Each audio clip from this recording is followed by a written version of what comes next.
It is. I will call to order the Finance Committee meeting for October the 7th. Would like to take a roll call. Bill? Yep, here. Zach? I'm here. Rick? Yes, I'm here.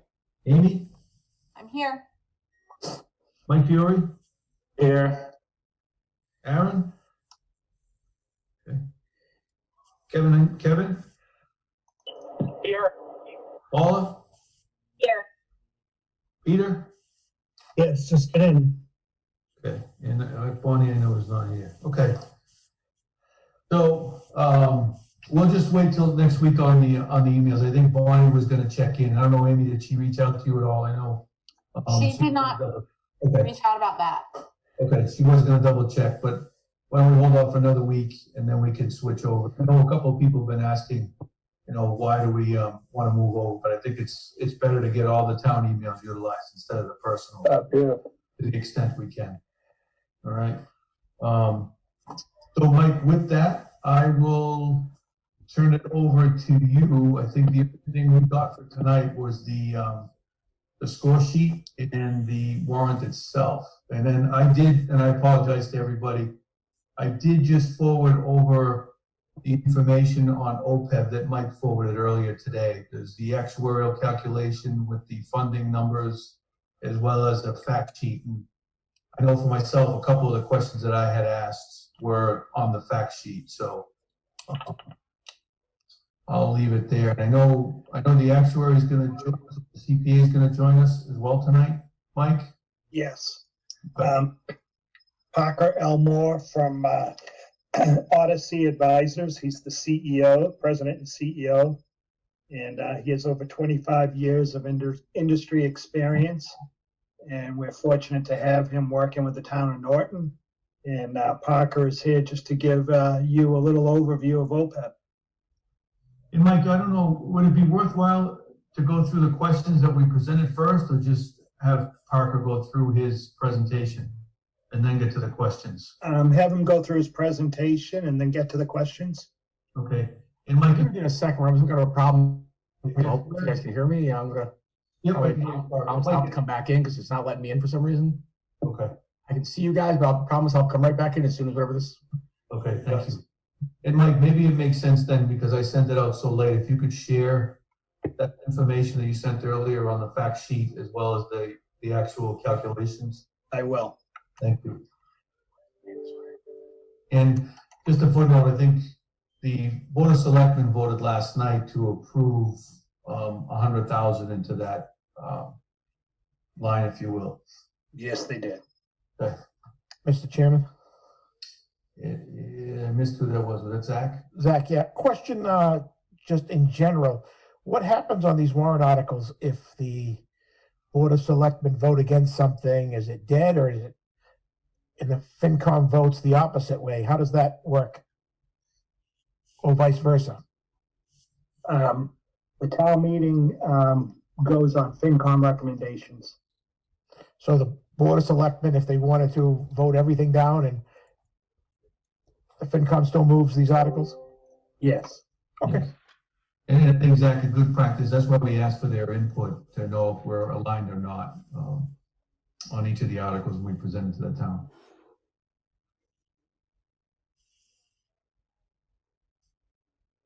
Parker, I see you back again. I'm not sure if you were able to connect. Zach, this is Pete. So anybody in town can actually move an article even if we don't recommend it or do nothing. Thank you.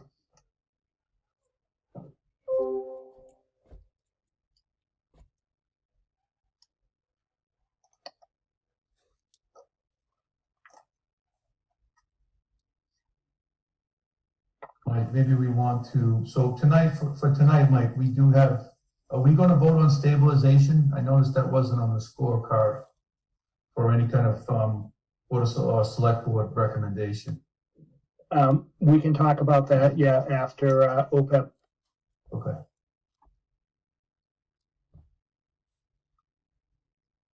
And maybe why Parker is trying to get on, maybe we could just give a high level. I did know for the town of Norton, specifically, is it just health insurance? I know the fact sheet had health, life, dental.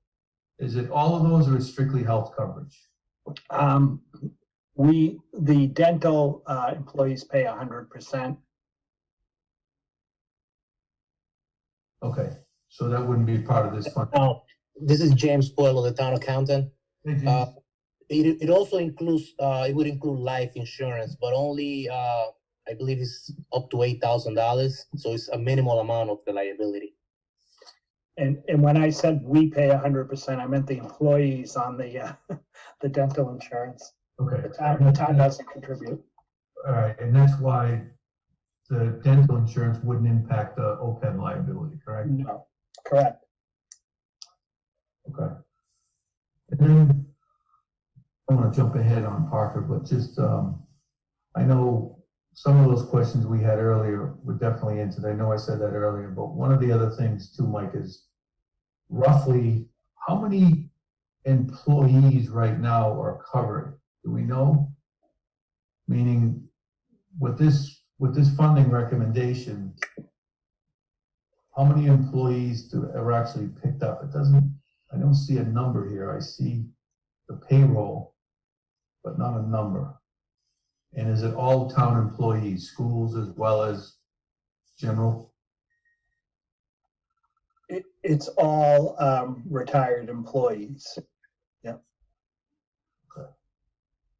And do we have an idea of how many, in this projection, how many employees, or is it strictly covered payroll? I would leave that up to Parker. Okay.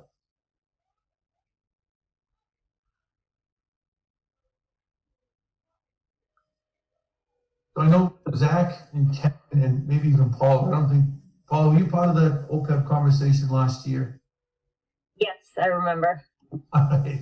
I refreshed my notes. And I don't know if between Zach and Kevin, if you have any general questions, just right now, I know OPEB kind of came out of the blue for you guys. If you have any questions on the general understanding what it is, if we maybe ask the high level questions before Parker gets on. Go ahead, Kevin. No, I'm good. I did a lot of Googling today to get a little better understanding of what it is. So I think I'm good for now. Thank you. And Zach? I just would have a general question is, on the municipal side, what happens on retirement in general? You work 20 years, you get a pension, what's the town liability after you're gone? I don't understand how that works on the municipal side. So when someone works for a town, they're vested for health insurance after 10 years. So when they retire, they maintain their health insurance and continue to pay 25% of it, and the town pays 75% of it. And that's it. What about their pension? That's strictly a fund that we contribute to every year while they're working? Yeah, the pension, we contribute to the Bristol County Retirement System. And what's the And- split? What's that? What is the split? How much the town per the employee? It varies. Newer employees could pay up to 11%, and employees that have been employed for quite a while are paying 6%. And the balance is covered by the town? So what Bristol County does is all that money we send to Bristol County, and then Bristol County also has actuarials, and they look at the amount of retired people from the town during the year, and they figure out what our allotment is to the Bristol County Retirement System based on a couple things, the people that we have that are on retirement, and also they're trying to fully fund the retirement. James, help me out. I don't know if it was 2030 they were shooting for. Do you remember? Yes, they were shooting for 2030. With everything that's going on now, it may be pushed a couple of years to 2032. As far as the employee contributes 9% on the first 35 or 37,000 they make, and then an additional 2% on the excess of their salary. That's it would be comparable to Social Security. We don't pay into Social Security, so that comes out of our paychecks. Then when we're ready to retire, which depending on when you started working, if you started working before 2012, you qualify for a retirement after 10 years of service and age 55, or 20 years of service age any age. Now, there's a chart that tells you what percentage of your salary you would qualify for. That chart takes into consideration your age and your years of service. So for somebody that has, say, 20 years of service, and I'm going to use me as an example. I have 20 years of service, but I'm 46. If I were to retire right now, I would qualify probably for like 10% of my average 3 highest years. And that money would be paid by the pension using the funds that I've contributed during the last 20 years, plus what the town has contributed on my behalf. So that's the question. What has the town, I still didn't get, what has the town contributed in your behalf? What's that calculation? The it's not done by person. We get an assessment. So for instance, the fiscal year 21 assessment is about 3 million and change. And that covers current employees or current retired employees? It covers all of it. It covers a portion of the retirees and the current employees towards their future retirement. We're trying to fund, similar to Opeb, we're trying to fully fund so that the pension plan would be self-sufficient without the town having to contribute much. And you said the town employees do not contribute to Social Security, is that correct? That's correct. So James, you have withholdings that come from each paycheck that goes into this account, but then also the town is assessed trying. The town gets an annual assessment, which if you look at the budget 910, you'll see $3 million and change this year. It's been going up a little bit every year. And then the hope is that by the year 2030, 2031, we will be fully funded, and then that money won't be needed anymore. The assessment will go down, hopefully, to like 700,000 or less. Once it's fully funded, we would only be funding the current active employees portion of their future share of their. And then what happens is when they're actually retired, they're being paid from the Bristol County itself, correct? Yeah. Account that's funded. As they are right now, everybody gets paid directly to Bristol County once they're retired. Right. And then the town just has that annual assessment. The assessment is based on an actuarial report that is prepared by Bristol County of all of the participating towns, and they take into consideration age of the participants, whether it's a man or a woman, and I mean there's a lot of factors that go into the actuarial report, life expectancy, and so on. And Opeb is trying to do this same for the health insurance portion of the retiree benefit that we would also be entitled to. And that's all written into their contracts, right, Opeb? Well, Opeb is not part of any bargaining contract for any employee. That's just, well, the health insurance is part of the town bylaws. We're entitled to it. But there's no individual contract that says anything about Opeb that I know of. No, I'm sure I understood the question correct. Where is it written then? If you wanted to try and, I'll just call it from my side of the world, if I want to annuitize their pensions or freeze their pensions, what would that take? Is that an act of Congress? Is that state? That's through the state, yeah. Okay. Like for instance, for the health insurance, the town contributes right now 75%, and the employee or the retiree contributes 25%. The maximum allowed by law is 50%. So the town could decide and vote to increase it to a higher number if they so choose, but it cannot be more than 50%. Right, which, again, if you went to a higher number for the cost sharing, that may lower the liability. Exactly. Yeah, okay. But as far as the pension, I mean, that would be more complicated. That's already kind of set on stone. Right, I wouldn't know how to do that. okay. And Mike, I don't know, did Parker reach out to you at all if he's having trouble getting back in? I don't see. He emailed me earlier. I also was having issues trying to connect. And then I told him to try again. Let me check my email. Okay. Give me 1 second. I'm on hold.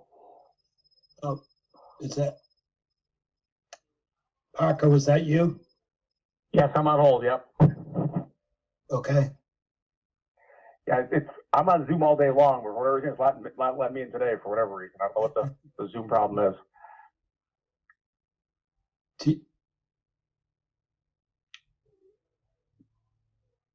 Steve, do we want to just have Parker use his phone? That's fine. I can use his phone and just start his presentation. That's fine.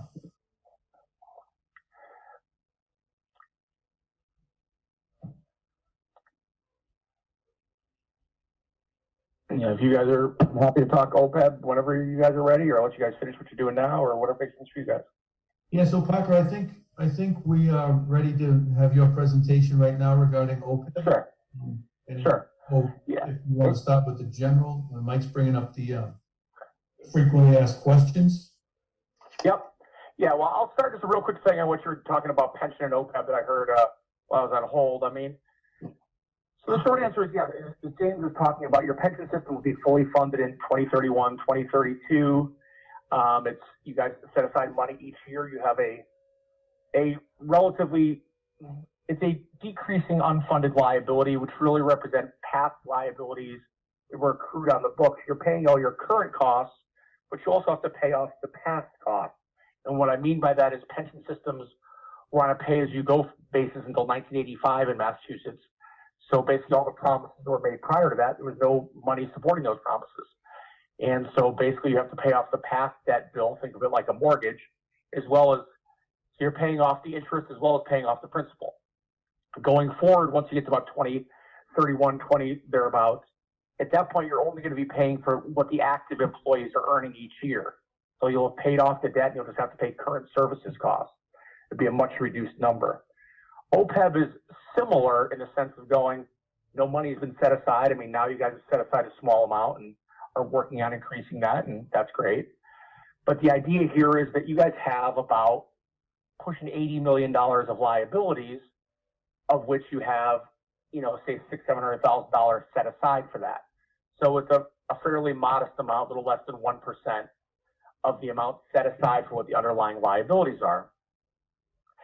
And so the idea here is, well, a couple-fold. One is, as James was talking about, the idea here, much like the pension plan, is we value out people's benefits from the day they get hired until the day, I like to say stop taking coverage, because it's a generous way of saying when they die. So they take the day they walk in the door, what's the probability they stay around, work there until 55, 60? What's the probability? When do they retire? If they retire, do they elect benefits? If they elect benefits, do they decide to cover a spouse? Then how long do they live? What do healthcare costs do every year? What percentage do retirees pay of that? And then you discount that all back to today with an interest rate to figure out what is that worth. So in your guys' case, based on that, it's worth about $80 million. Now, here's the key thing. You saw some of those frequently asked questions. One of the most important ones is, what is the interest rate we use to determine those liabilities? Much like with a mortgage payment or things like that, if I use a higher interest rate, your liabilities go down and vice versa. Interest rates have been going down over the last period of time. The Federal Reserve is keeping them low. We have low demand in the economy. I'm not going to get into a big economics presentation, but the short answer is interest rates are low. Municipal bond rates are low, which is great when you're borrowing money. Not so great when you're trying to value liabilities. And so because of that, your interest rates are fairly low, which drives up your liability. Under the GASB methodology, which let's say I don't agree with, but nonetheless, this is the way in which they do it, your interest rate is based on several factors. One of which is, what are current municipal bond interest rates? Right now, very low. Okay, fine. Another one is, how much money do you have set aside? In your guys' case, about $700,000. Okay. How much money are you going to set aside every year? You have been about 90,000. I heard you're going to go up to 100,000. That's great. Then the question is, how do you invest the money? Are you aggressive? Are you conservative? And then what are the benefit payments expected to be each and every year? We take those things and they all have different weights depending on where each item fits. And that's what's going to generate your interest rate. So you guys last cycle were about 3.25%.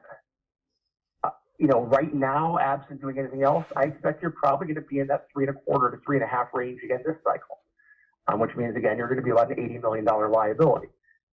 And there's nothing, I guess the key thing I would say here is interest rates or assumptions don't change the cost of the plan. I mean, even if the interest rate went to 10%, your liability dropped to $40 million, the cost of the plan doesn't change by a penny because the cost of the plan is the benefits that you pay out each and every year. So as James was talking about, you guys have a 75-25 split for your healthcare costs. You guys theoretically under the law could go to a 50-50 split. I mean, let's be honest, that is a benefit cut. There's no two ways about that. I'm not going to say good, bad, or indifferent. It's not my business. That's up to you guys in the town and what you guys decide to do. But that would definitely cut your liabilities, absolutely. Someone had asked the question is, how could I freeze or annuitize or something like that? In the context under Mass General Law 32B, you really can't. You can go to 50-50. That's where your game ends. This is not a thing where you can decide, I don't want to offer these benefits anymore. That's not one of the options on the table. Again, state law could change, but as state law is currently written, that is not one of the options available to you. So if someone asked, is there a contract or something like that? No, I don't know anything about your contracts in that regard, so I don't want to say there isn't or is. But the reality is, with or without a contract, you're not going to go below 50-50, and you're not going to change the eligibility for the benefits.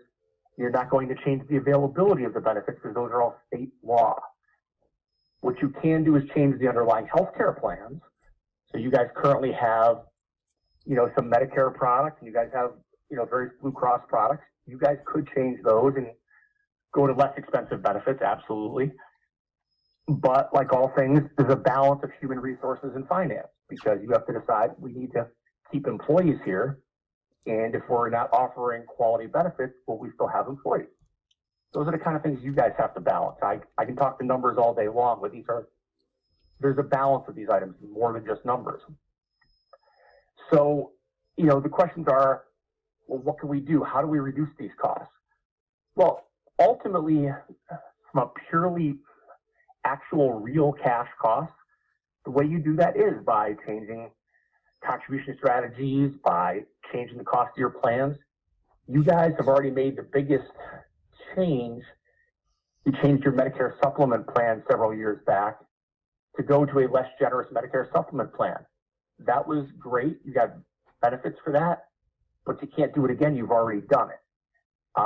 Now, there are things you theoretically could do, and they all generally involve around changing the prescription drug formulary. So if you guys wanted to go to a less generous prescription drug plan, you could absolutely save money because about 70% of your liabilities for Opeb occur after the age of 65. So that's where the money is. And so that's if you're trying to save Opeb, that's where you have to go. And again, I'm not making value judgments on that, but that's where the money is. And so, if that's where you want to, make your cuts, that's where you have to go. Now, if we're talking about the rating agencies and how do they look at things, the biggest thing here is they want to see a plan. It's one thing to say I have an $80 million liability. Great. What are you doing about it? And so what the rating agencies want to see is, what's your plan to address it? On the pension side, you have a plan. Not necessarily because you want to have a plan, but the state law mandates that you have a plan. And that plan states that you will be fully funded no later than 2040. Bristol County has their plan to make it about 2031. So Bristol County will be funded, assuming everything goes as they hope, by about 2031. The question is, when that happens, then what do you do? What are we doing about Opeb? One thing that we see a lot of towns do is their board makes a commitment, and the key element here is a board cannot commit a future board, so it's not like this is written on a tablet and can't be changed. But the board states that when the pension plan is fully funded in some date, 2031, 2032, whatever, we will take the savings are created from that in our pension appropriation, in your case, maybe about $3 million a year, we will take those pension appropriations and redeploy those to Opeb. So therefore, Opeb would then be fully funded by, say, 2042, let's say, or 2045, whatever the number works out to be. That has two main benefits. One main benefit is it shows the rating agencies that you have a plan to address the issue. It also helps because that interest rate I was speaking of, I now get to factor in that you're going to make $3 million a year contributions starting in 2032. When I do that, your interest rate now instead of 3.25% might be 5.5%, which therefore means that $80 million liability becomes a $50 million liability or a $60 million liability. So there is some ability to massage the numbers, but that's honestly less important because the rating agencies are stupid. They can play games with numbers all day long. But from their standpoint, you're showing them we have a plan to fund the pension by 2032. We have a plan to fund the OPEB by 2042. And then we move on to other things. We've retired both of our huge long-term liabilities on our balance sheet. So that's really the rating agency side of it. And then the question comes down to, well, what if we have a dip? What if some year we can't do it, and pandemics happen or other things happen and we have to miss a year? That's going to happen. The key thing I tell everybody is set your plan and make sure in the first 3, 4, 5 years it's a plan you can follow. I don't think anybody's plan for what they say they're going to do in the year 2052 means much of anything, because I guarantee all kinds of things are going to happen by then. But you should have a pretty good idea what the next couple of years are going to look like absent, major emergencies. So make sure it's a plan you can follow in the short run, and then we adapt in the long run. As a football coach had said one time, a plan that you can't change is a very bad plan. So we have to adapt and change the plans as necessary. So, that's really the rating agency side of it. I've talked about how we calculate the numbers. As far as how you compare against your peers, which I know is the thing everybody always asks, I would say 3, 4, 5 years ago, you're pretty much probably around average. Right now, we're seeing a lot of towns, pandemic aside, towns have really been ramping up their funding in the last couple of years and making longer term commitments, like I mentioned about the pension, and after that is funded. So we are seeing a lot of that. So I would say right now, with you guys is slightly below 1%, we're seeing, I'd say you're probably in the 30th or 40th percentile right now. So you're falling a little bit behind. You're not terrible, but at the same time, you're not above the median.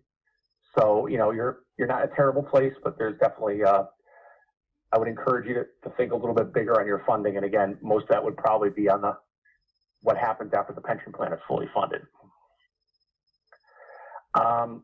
Again, I'm happy to take any questions, but that's kind of the big picture of this. Like I say, your guys' plan is in pretty good shape. It's not in bad shape. You've made a lot of, good improvements over the years. It's just a matter of, these are big liabilities, and more importantly, they're very volatile liabilities. In the pension plan, everything is based on compensation. Well, you guys have some control over compensation. If you assume it's going to go up by 4%, it's probably going to be between 3.5 and 4.5. OPEB is all based on medical care costs, of which you have almost no control. So if I assume they're going to go up by 5%, it means somewhere between -5 and +15. So we have a much wider swing because you have no control over what that number is. So they are much more volatile, and that's why you need to, again, measure them on a regular basis, because we do. And you guys, the last couple of years, let's say, you guys had good experience. You guys have had healthcare costs that have been fairly flat, and that's great. I hope that continues. But those of us who've been doing this for a long time remember the early 90s when we saw several flat years followed by some 15% years. Hopefully we don't have a repeat of that. But I am always leery when everyone says this time is different, because we've all heard it many times, and somehow or another it generally isn't. There's a reason why patterns exist. So I know it's a long way to get there, but I think that gives you kind of the broad overview about what this stuff is and what it does, and hopefully gives you a little bit of a flavor of it anyway. And Parker, just for 1 second, a couple of the members have some questions. You don't mind a pause point. Does anyone have questions? Steve, Here. so I don't know if this is who it's to, maybe it's a question to Mike, is what kind of, I don't know how to use the word power, what power do the people that are retired have against us raising the share rate, or is that something that employees actually, or their bargaining, have the power to, to represent the people that are retired? Yeah, I mean, I can't really get into bargaining law, if you will, or, I don't know what your contracts all read and what they say. As a general rule, towns can change for what people who are already retired, but for people who are currently retired, that's obviously subject to negotiation. But, I'm obviously not a bargaining lawyer, union lawyer, so I don't want to speak on that behalf, and that's probably left to people like that. I know I will that tell you that we have plenty of towns change it. So I will tell you we have plenty of towns that change it.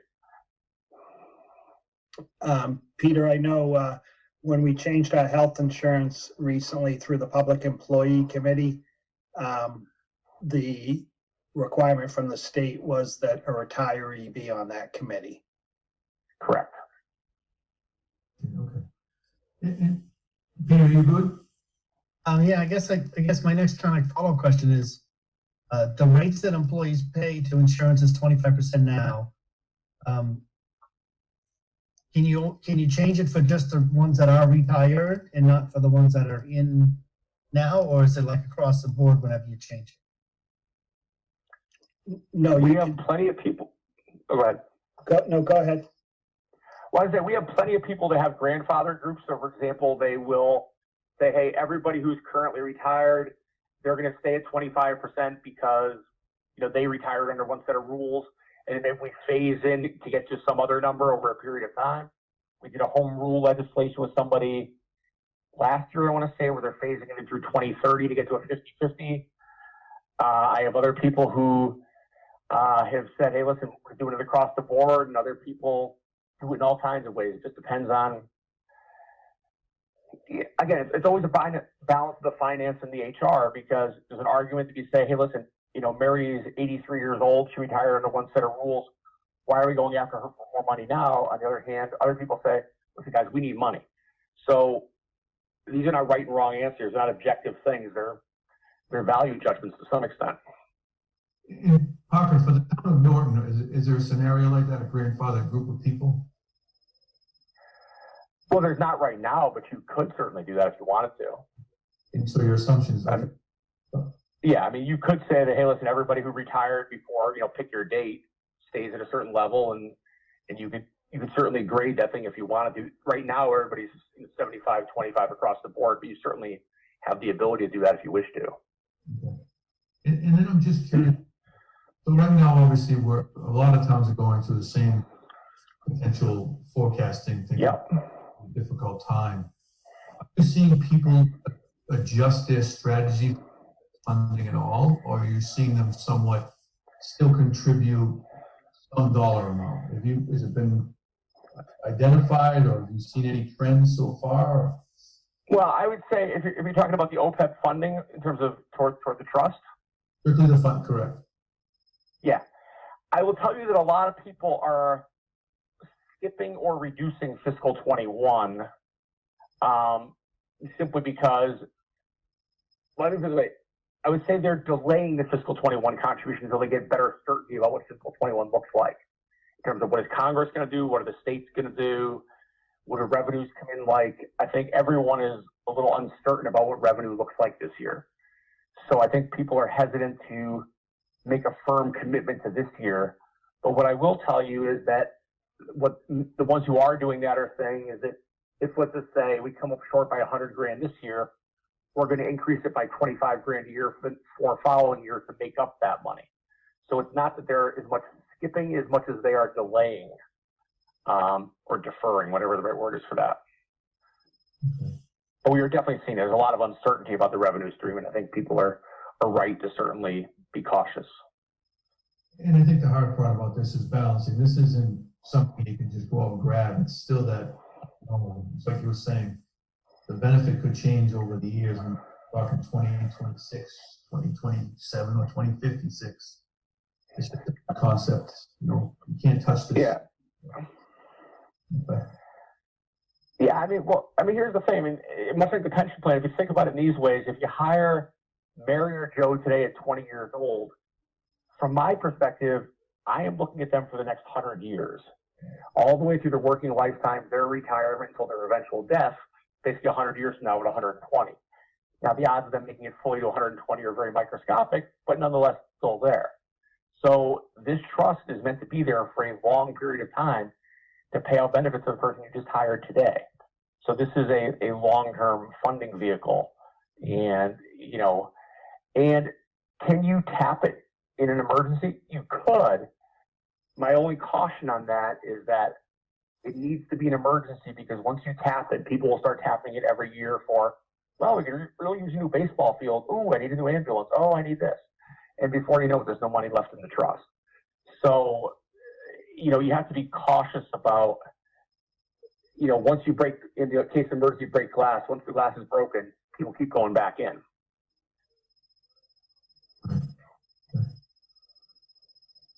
Does anyone else on the committee have any questions for Parker right now? Or Parker, do you still have more information to lay out? Sorry, Amy. Go ahead, Amy. No, I think that's basically what I had. I mean, the FAQs, we try and hand those out to people, because I think a lot of these things are questions that just, you guys may know a lot of this stuff. The people you talk to don't know these things, and sometimes it's a lot easier if you're trying to explain it, going, here's somebody who'll kind of explain it for you to save you the aggravation or the effort. But yeah, the reality is, if you think about it, it's very much like a pension plan. If you just swap out the word pension benefit with a medical benefit and swap out compensation for healthcare costs, the rest of it is largely the same. It's the same underlying concepts. People work a lifetime. And if you think about it, it's really deferred compensation. Is that, in your guys' case, the average employee is getting a benefit of about $5,000 a year in terms of medical benefits they'll receive in retirement. So if Joe makes $50,000 working for you, he's also getting a $5,000 deferred comp benefit that will be payable, in his retirement as a medical benefit. And so that's really the way you have to think about this, is that you've made a promise to these people to provide a benefit, and ultimately you want to set the money aside. And I know it's difficult, and I know there's a lot of other competing objectives, but the reality is today's taxpayers are getting the benefits from these employees. And if you don't set aside the money now, you're asking tomorrow's taxpayers to pay the benefits for the services that were received 20, 30, 40 years ago. And let's face it, the reality is we live in a mobile society. The person who receives the benefits today may not be the one paying the taxes 20, 30 years from now. It might be somebody else. And, I think it's in your best interest as much as you can to get these things closer to fully funded than not, because, again, I don't proclaim to know what the future is going to hold, but in a mobile society, I don't think you want to be left holding the bag and going, all my people are in Florida who got all these benefits and they're not paying the bill. So, Amy, I think you had a question, sorry, Parker. I have a quick one. I just want to make sure that I'm understanding this in my own small mind. So even our current usage of the medical coverage isn't necessarily a good indicator, because if we hire someone at 20, they work 30 years, they're on their spouse's insurance for the 30 years, so they never take down insurance. They can decide to retire together at the same moment in time and then take retiree medical coverage from that moment forward. Exactly. Yeah. They would, I'll be on my spouse's plan from age 20 through 55 because he or she has phenomenal coverage and they have a 90-10 split, let's say, but they don't offer retiree medical coverage because I work in private sector and we got rid of those plans 25 years ago. And so when I turn 55, let's swap on to my coverage. Both of us will come on here and we'll retire and we'll spend the next 50 years on the town of Norton's retiree medical plan. And so that's absolutely factored into the valuation.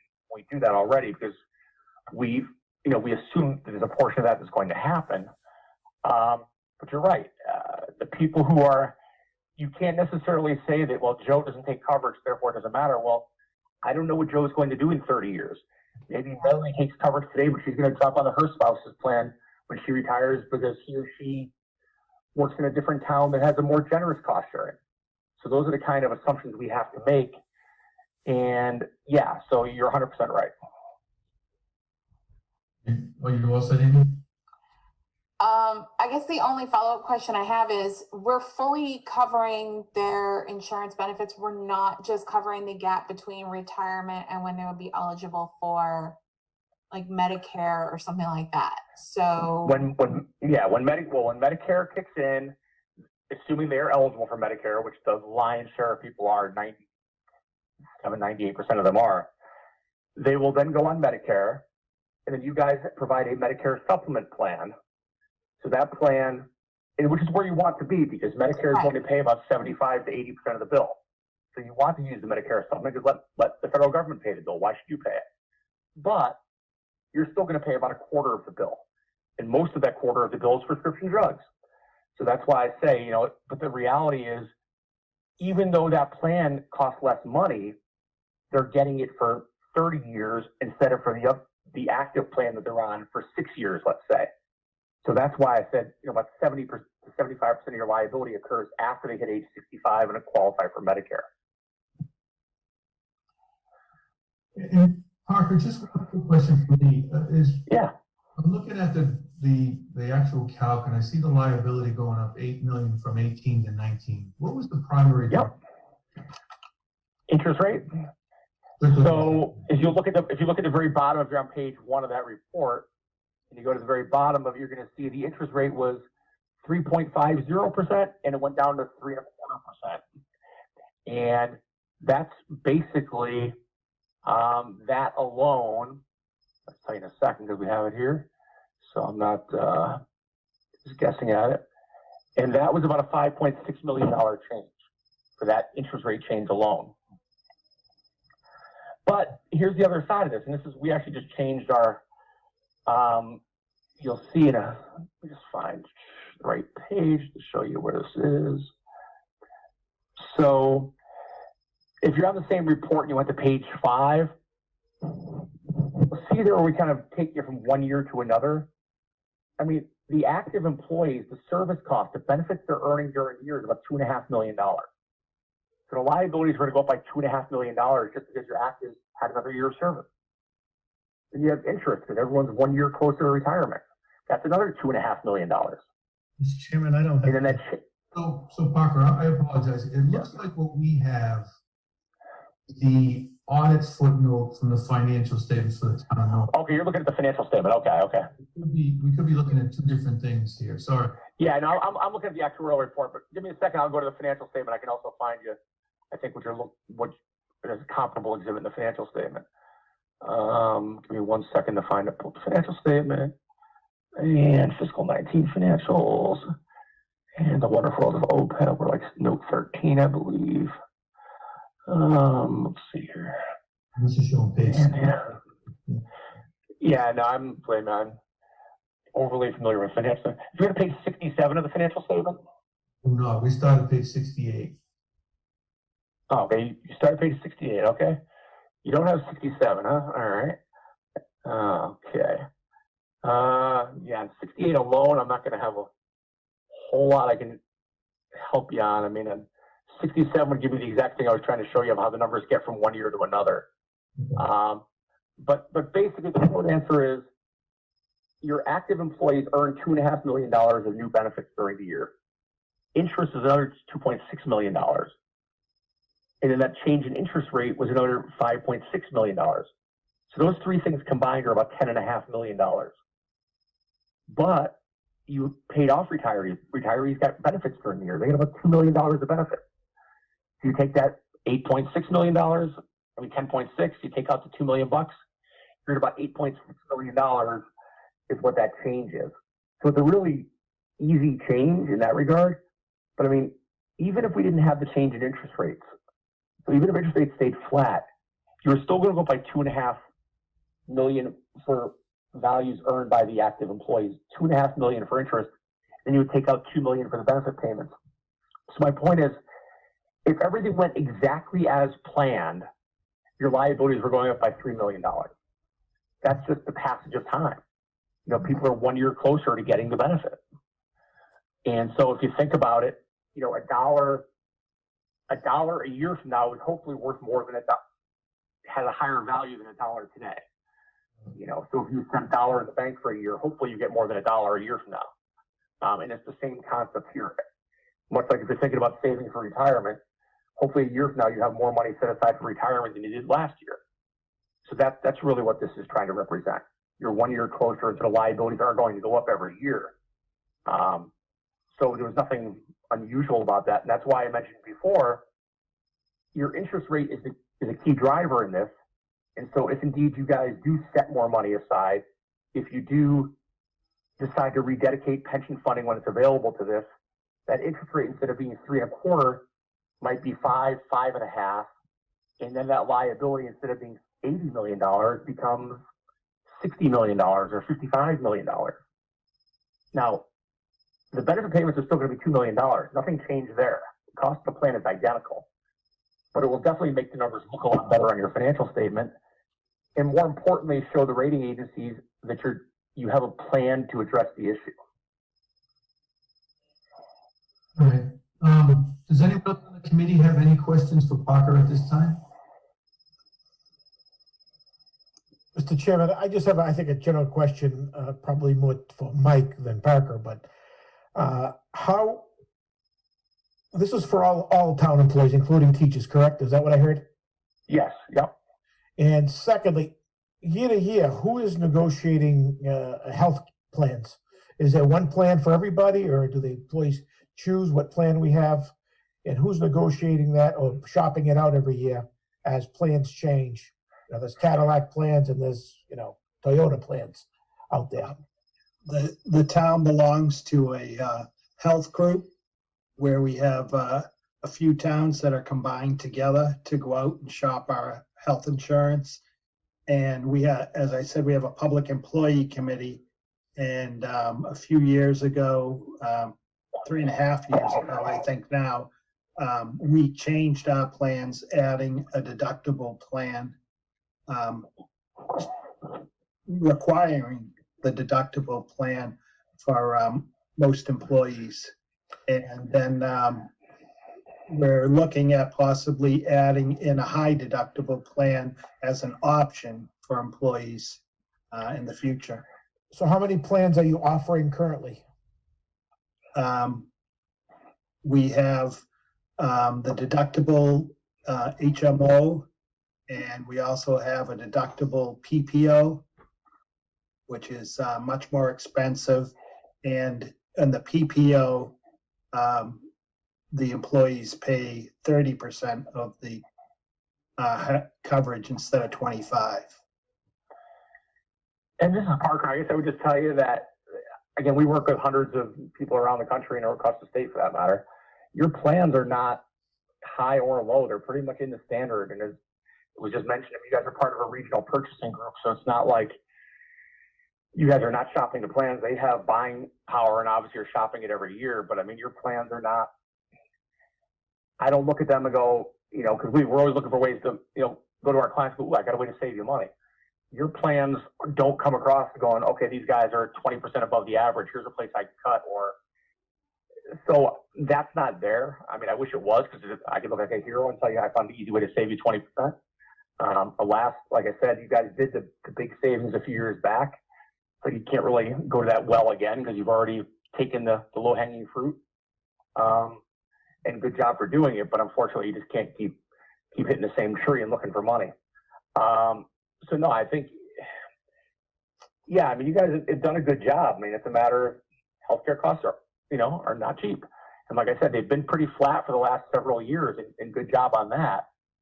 I hope it continues.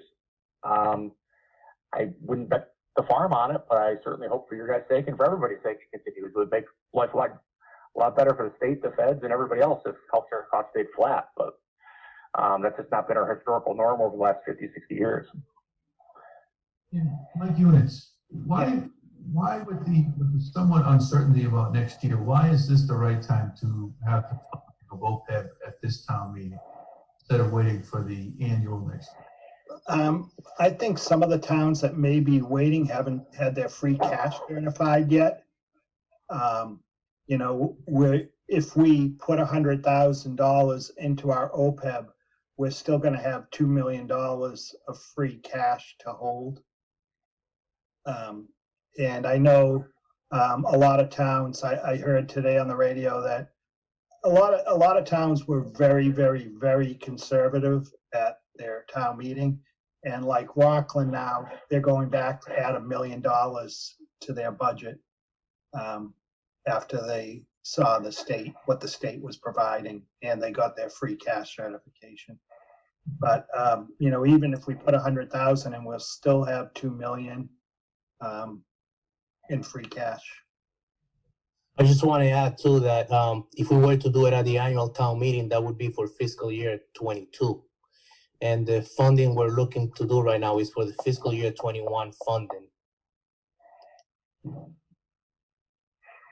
Does anyone else on the finance committee have any question on OPEB for either Parker or Mike? And should we have further discussion, or do we feel confident we'll vote?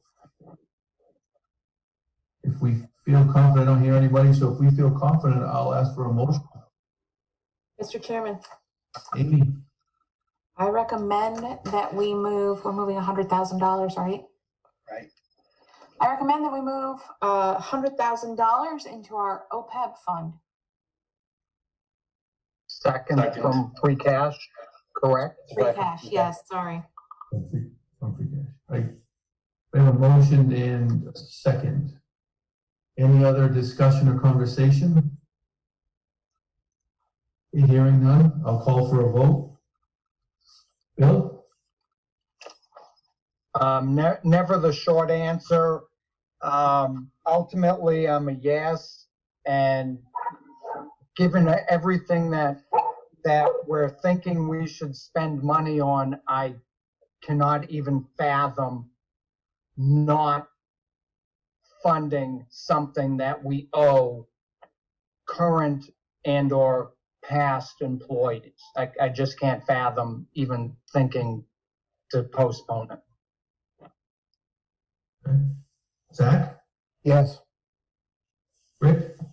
Yes. Amy? Yes. Michael Fiore? Yes. Aaron? Yes. Kevin? Yes. Paula? Yes. Peter? Yes. And I'm also a yes, so that's unanimous. We fund OPEB $100,000 from free cash. Parker, thank you very much.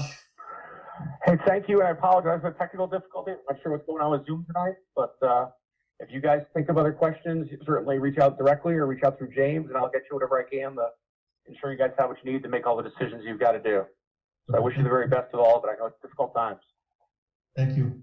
Be safe. Hey, thank you. Okay, bye. All right. I just wanted to mention, if you want to see what health plans we have, they're all online. You can go online to the town website. And another thing that our group added was CanRx. And so if someone has a prescription drug that they use regularly, they can get it from CanRx. And it's so much cheaper that there's no deductible on those. So there's different things that the group has been doing. The next item 24, Article 24 is stabilization. And normally this is where we would put money into stabilization. But because of what you were talking about earlier, Steve, you know, not knowing what next year is going to look like, I would like to just hold the free cash until May and then see where we are. Okay. And we just put a couple of new members. What's the big difference if we were to move it into stabilization and later use it versus leaving it in free cash, if you will? It's just an easier process. If you move money into stabilization, any vote to take any vote to take money out of stabilization is a 2/3 vote, where to take money, use free cash is just a simple majority at town meeting. Okay, thank you. That makes sense. Okay, does anyone have any question on stabilization? I think it makes a good fiscal sense right now. Mr. Chair, when was the last time we withdrew money from stabilization? We, The last town meeting, yeah, we used. And how much was that? 400 and something thousand, I think it was. correct? Yeah, like 400, I can tell you. 69,000. That's close enough. And you, And 439,500 and you said the balance is around $2.5 million currently? right now. No, we'll have, remaining in this year's free cash, $2 million. No, stabilization What's balance. it? Oh, and stabilization, right now, yeah, it's, 2,108,000. Mr. Chairman, Peter? should we make a motion to do no action on Article 24? That's That'll be Mike. that is the next step, right, Mike? Mike Units? And do that, yep. Yep. So that's why, if we have if there's any more discussion on stabilization, we can do that, or we can I'll call for a motion.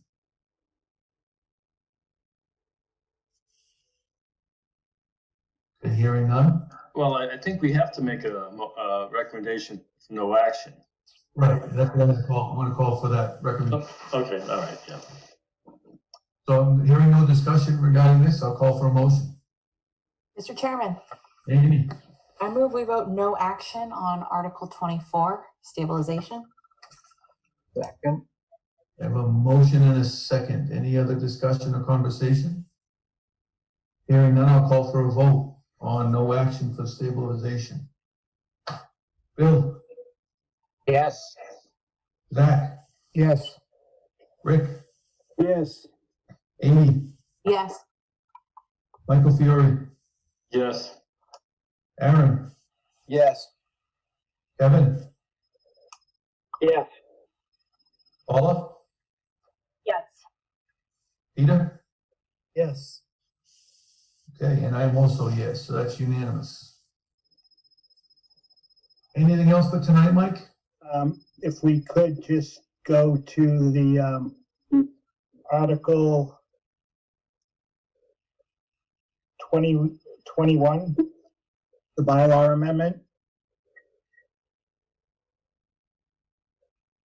Okay. I'm gonna try and, is my screen sharing? Not right now. Not yet. Okay, let me try it again.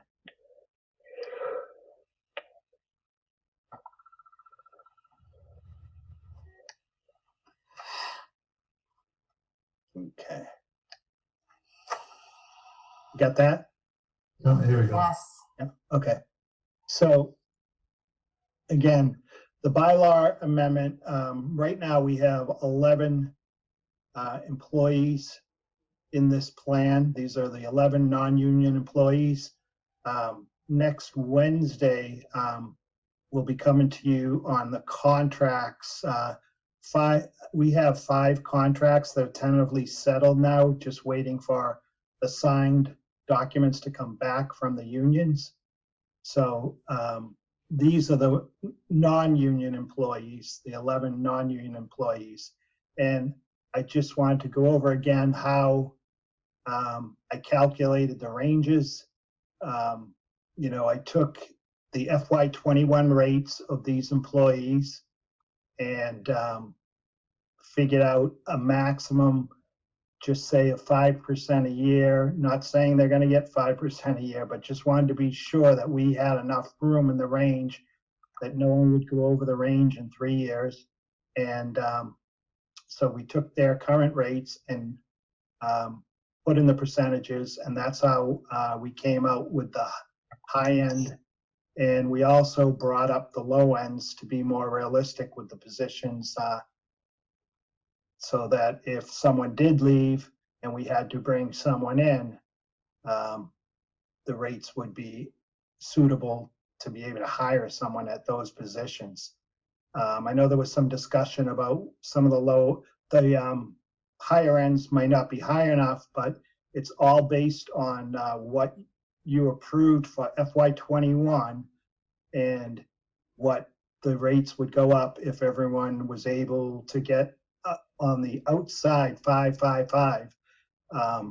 So now if someone feels that someone's rate is too low, that's something, I said to the selectmen the other night, we can hire someone to do a salary survey.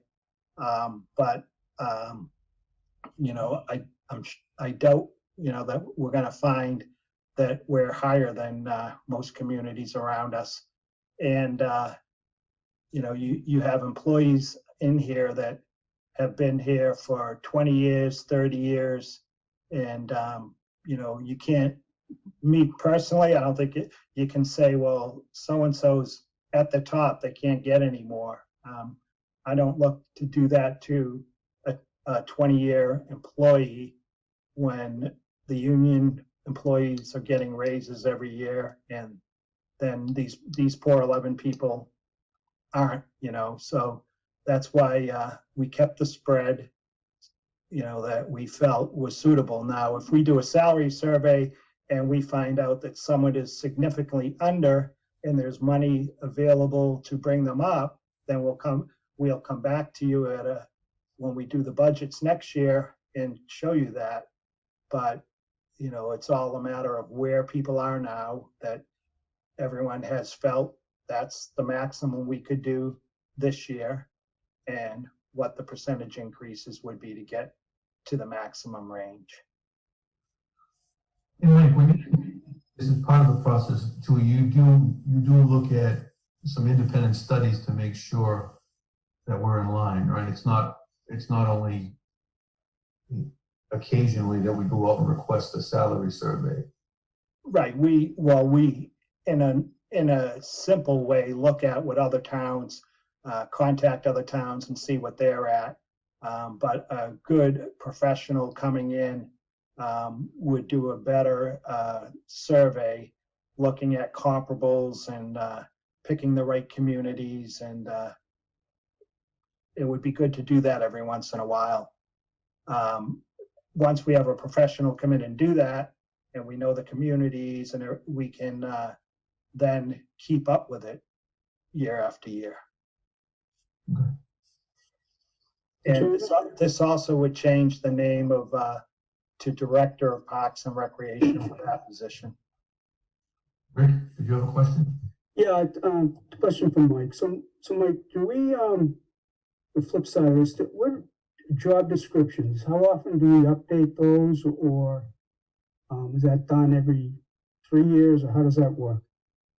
We are actually in the process of updating all the job descriptions now, especially with the new contracts that we've just done.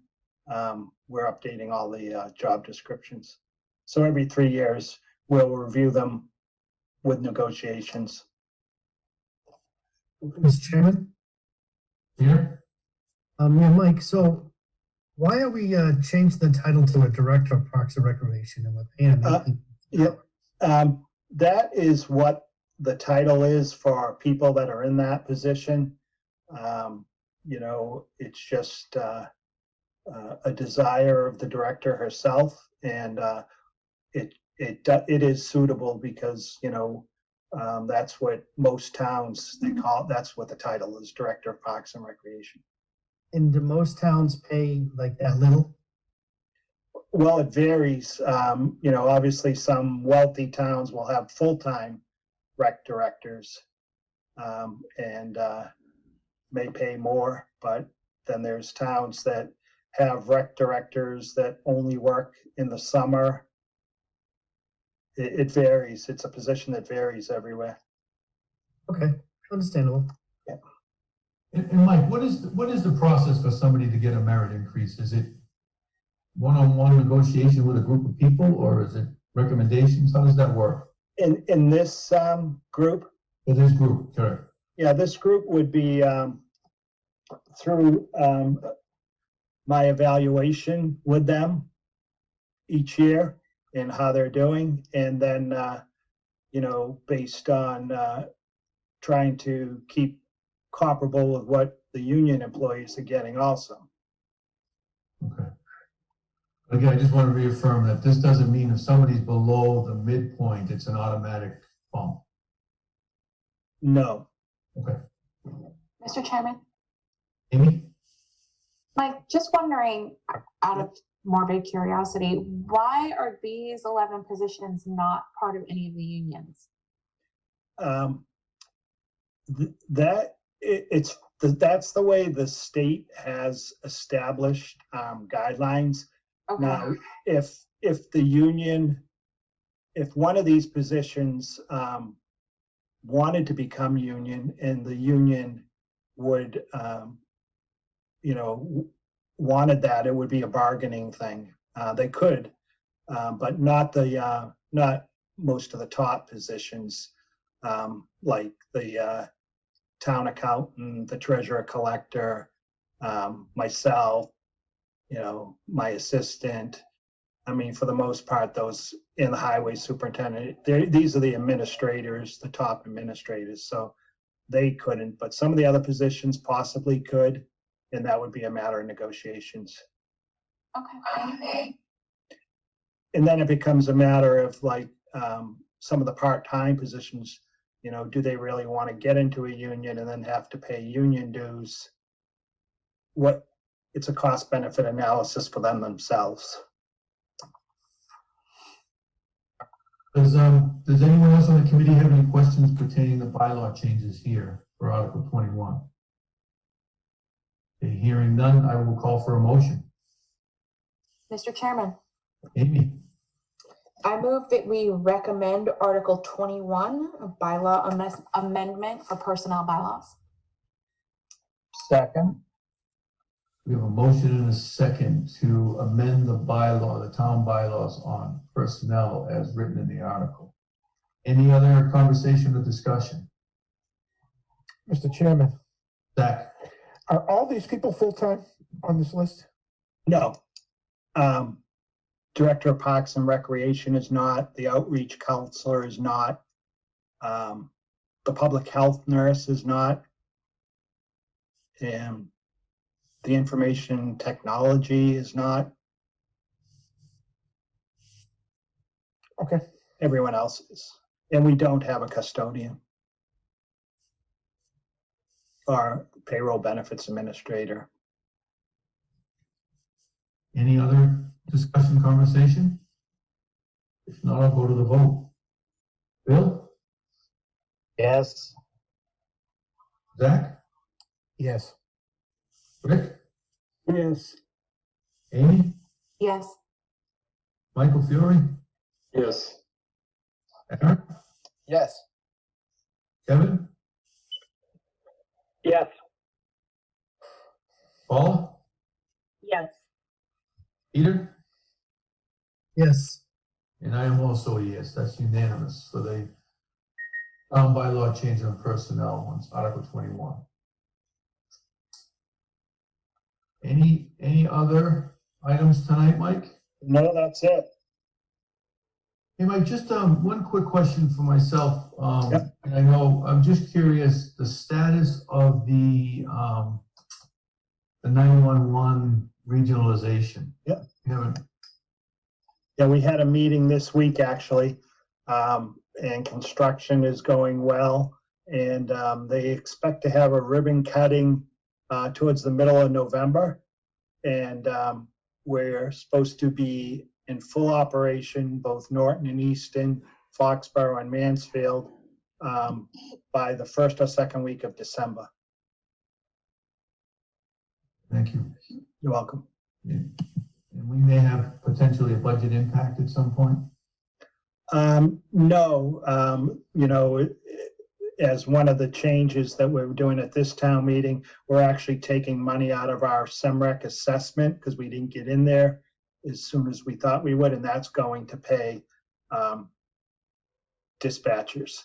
We may have some impact on unemployment if, with the dispatchers, if some aren't hired over there, or don't get other jobs, we could have an impact on our unemployment this year. Thank you. Welcome. If anyone has any other items, actually, my thing is, I was just curious on the minutes from the last few meetings. Any? Not yet. Okay, all right, thank you. You're welcome. With nothing else on the agenda, I will call for a motion to adjourn.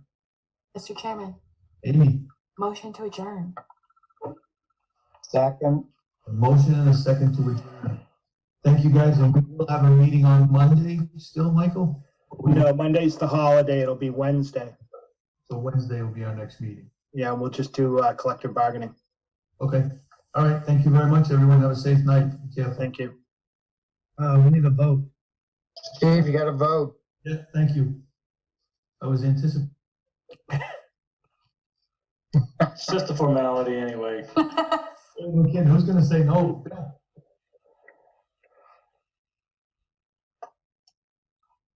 Bill? Yes. Zach? Yes. Rick? Yes. Amy? Yes. Michael? Yes. Aaron? Yep. Kevin? Yes. Paula? Yes. Peter? Yes. I'm also a yes. Again, I'll repeat it. Thank you, guys, and have a great night. Be safe. Good night. You too. Goodbye. Thanks. Good night, everyone.